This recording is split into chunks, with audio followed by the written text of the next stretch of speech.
Gluconeogenesis की regulation of gluconeogenesis के लिए आपको सबसे पहले पता होना चाहिए कि रेगुलेटरी स्टेप्स कौन से होते हैं। दरअसल जो इरिवर्सिबल स्टेप्स होते हैं ना वो रेगुलेटरी स्टेप्स होते हैं। तो पहले आपको पता होना चाहिए कौन कौन से रिवर्सिबल स्टेप्स हैं, इरिवर्सिबल स्टेप्स हैं।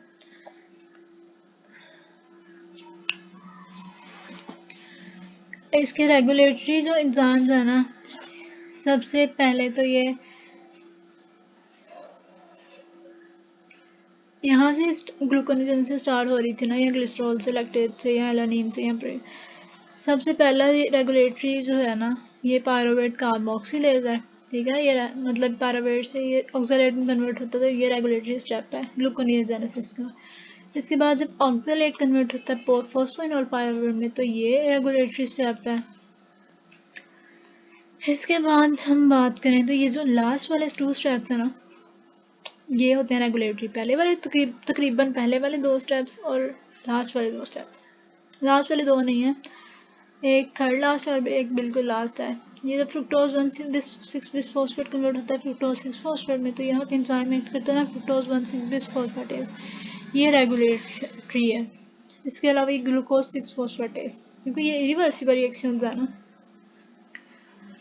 अब सबसे पहले हम देखें कि ये पायरोवेट कार्बोक्सिलेज की रेगुलेशन कैसे होती है। पायरोवेट कार्बोक्सिलेज की रेगुलेशन के साथ साथ पायरोवेट डिहाइड्रोजनेज की भी थोड़ी बहुत देख लेंगे। ठीक है, पायरोवेट ये कार्बोक्सिलेज है। इसकी अब रेगुलेशन में ना 2 तरह की चीज़ें होती हैं। एक तो आपने याद रखना है कि फास्टिंग में या डायबिटीज़ में क्या एक्टिविटी होती है, या इसके अलावा फीडिंग कंडीशन में, मतलब फैट स्टेट में क्या कंडीशन होती है। आपने एक बात याद रखनी है कि ग्लाइकोलिसिस जब होती है ना, तब फीडिंग स्टेट में फीडिंग कोई हमने चीज़ खाई हुई है तो उसको स्टोर तो नहीं ना करना, तो फीडिंग स्टेट में ग्लाइकोलिसिस इन्हांस हो जाती है। ठीक है, और जो ग्लूकोनियोजेनेसिस है ना, वो फीडिंग स्टेट में कम हो जाती है। हम तो पहले ही खा रहे हैं तो स्टोर क्यों करना है। तो ग्लूकोनियोजेनेसिस का क्या मतलब है कि हमें नॉन कार्ब से वो चाहिए ग्लूकोज। तो अगर हम एक खाना खा रहे हैं, हम ग्लूकोज ले रहे हैं, फैट स्टेट है, तो हमें तो ग्लूकोनियोजेनेसिस की जरूरत नहीं है, तो फिर वो ग्लाइकोलिसिस इन्हांस हो जाती है। और फैट स्टेट में ग्लूकोनियोजेनेसिस वो हो जाती है डिक्रीज। और इससे रिवर्स कर देना है फास्टिंग या डायबिटीज़ में। ग्लाइकोलिसिस फास्टिंग में डिक्रीज हो जाती है, और ग्लूकोनियोजेनेसिस और फास्टिंग और डायबिटीज़ में क्या हो जाती है, इन्हांस हो जाती है। ठीक है, ये तो एक्टिविटी हो गई। इसके अलावा रेगुलेशन में आपने ये बात याद रखनी है कि रेगुलेशन में ना 2 तरह की रेगुलेशन होती है। एक होती है कोवेलेंट रेगुलेशन और एक होती है हमारे पास एलोस्टेरिक मॉडिफिकेशन। ठीक है, कोवेलेंट मॉडिफिकेशन हो सकती है या एलोस्टेरिक मॉडिफिकेशन हो सकती है।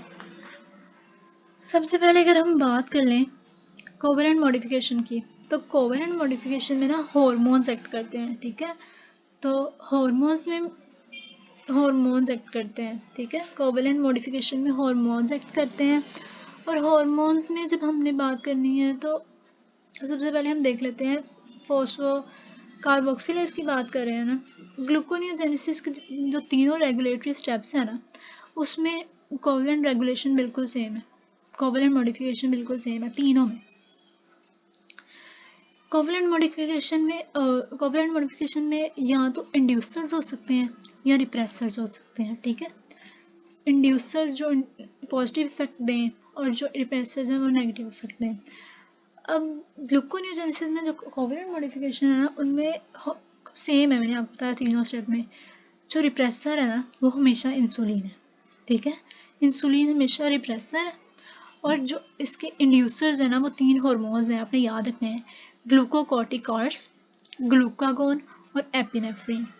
ठीक है, ये कॉमन बातें थी। अब मैं आपको बताती हूँ ये पायरोवेट कन्वर्ट होता है जब ऑक्सैलोएसिटेट में, तो ये पायरोवेट कार्बोक्सिलेज एक्ट करता है। इसी अगर हम देखें कोवेलेंट मॉडिफिकेशन, तो मैंने कहा सेम होती है। रिप्रेसर कौन होता है इसका, इंसुलिन। और इंड्यूसर कौन से होते हैं, 3 हार्मोन्स होते हैं, ग्लूकोकॉर्टिकॉइड्स। ठीक है, ग्लूकोकॉर्टिकॉइड्स, ग्लूकागोन इंसुलिन से आपने याद रखना है, इंसुलिन अगर रिप्रेसर है तो उसका इंड्यूसर उसका उल्ट काम होगा ना, उसका उल्ट कौन सा होगा, ग्लूकागोन। इंड्यूसर ग्लूकोकॉर्टिकॉइड्स हो गए, ग्लूकागोन हो गए और एपिनेफ्रिन हो गई इसके, ठीक है। अब ये तो हो गई कोवलेंट मॉडिफिकेशन। एक होती है एलोस्टेरिक मॉडिफिकेशन। अगर जीन लेवल पे कहीं पे जाके मॉडिफिकेशन, अच्छा जो होती है ना कोवलेंट मॉडिफिकेशन, वो दरअसल होती है फॉस्फोरिलेशन या डीफॉस्फोरिलेशन से।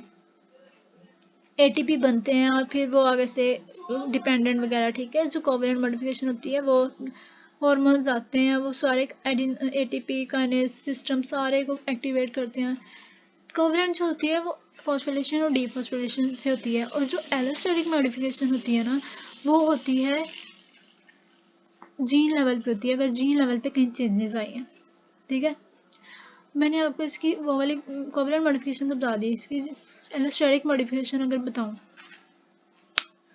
तो ये जो एसिटाइल कोए है ना, एसिटाइल कोए, एसिटाइल कोए इसको आके इस पायरुवेट कार्बोक्सिलेज को कर दे। अच्छा जो एलोस्टेरिक मॉडिफिकेशन होते हैं ना, उसमें जो हम टर्म्स यूज़ करते हैं वो जो पॉजिटिव इफेक्ट वाले होते हैं वो एक्टिवेटर्स होते हैं, और जो नेगेटिव इफेक्ट वाले होते हैं वो इनहिबिटर्स होते हैं। याद रखनी है हमने ये बात कि कोवेलेंट वाले में होती है इंड्यूसर्स और रिप्रेसर, और जब एलोस्टेरिक होगी ना तो उसमें होगी एक्टिवेटर और इनहिबिटर्स।